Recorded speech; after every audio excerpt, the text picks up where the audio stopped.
एक छोटा सा गांव जहां हरियाली और खुशहाली का बेशुमार आलम था। उस गांव में सुगना अपना बेटा राजा के साथ रहा करती है। सुगना के पति के गुजरने के बाद सुगना अपने बेटे की देखभाल अकेले ही की है।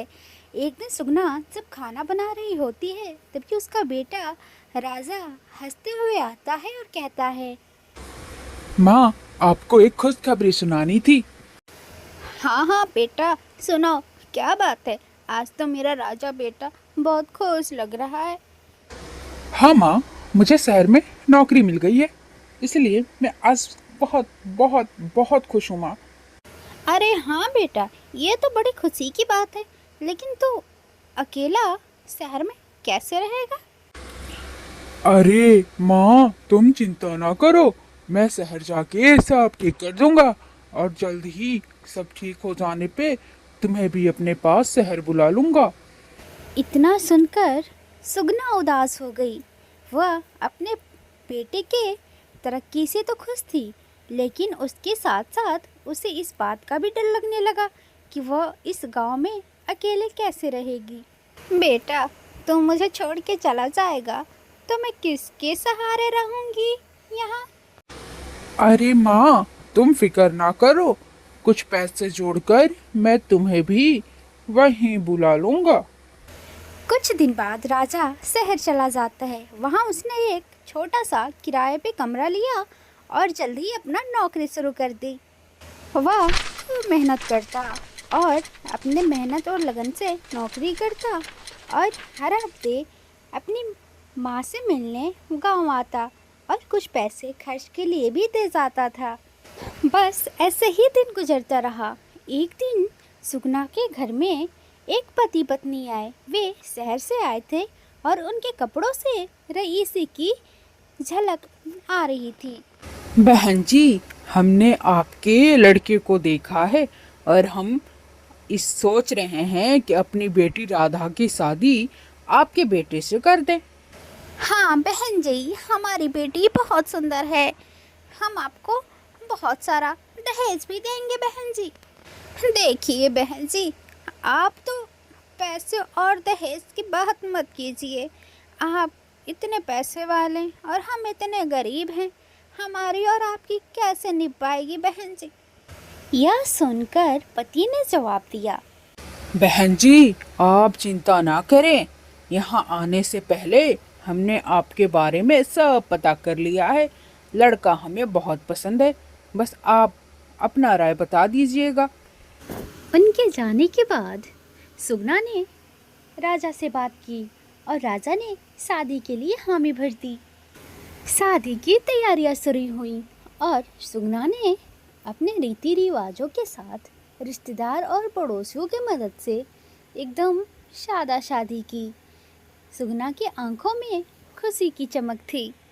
उसने राजा को आशीर्वाद देते हुए कहा, बेटा, अपनी गृहस्थी को प्यार और सम्मान से चलाना।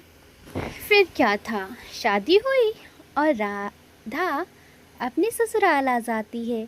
शुरुआती दिन तो बहुत अच्छे थे और सुगना भी उसे अपनी बेटी की तरह मानती थी। धीरे धीरे वक्त गुजरा।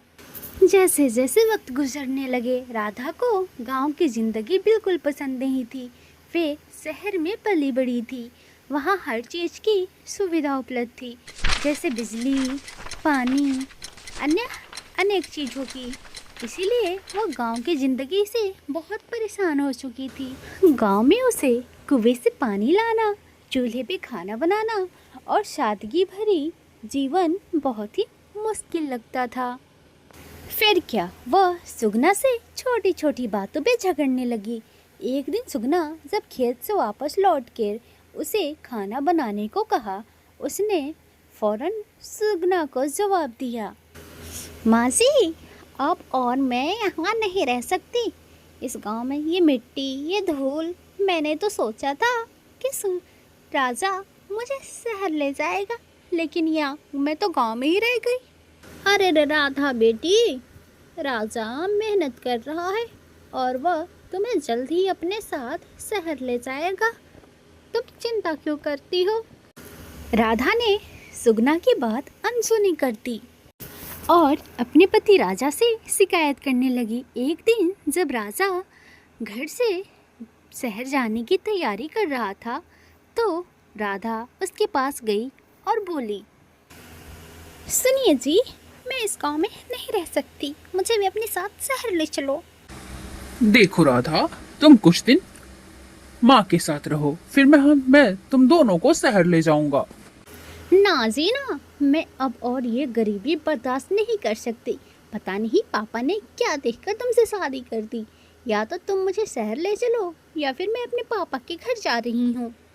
सुगना ने यह बात सुनी और अपने बेटे की गृहस्थी बचाने के लिए कहा, अरे बेटा, तो बहू को लेके शहर चला जा।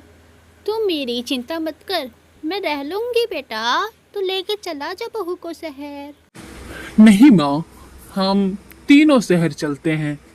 फिर इस तरह तीनों शहर चले जाते हैं। राजा शहर में ही एक किराए पे छोटा सा मकान ले लेता है। शुरू में राधा तो बहुत खुश थी क्योंकि राधा को शहर की चहल पहल अच्छा लगने लगा। फिर कुछ दिन बाद ही राधा की स्वभाव फिर से बदलने लगा। उसके व्यवहार में खटारपन आने लगी।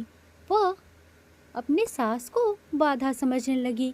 उसे लगने लगा कि उसकी आज़ादी में सुगना बाधा बन रही है, इसलिए वो अपने सास से फिर तंज कसने लगी।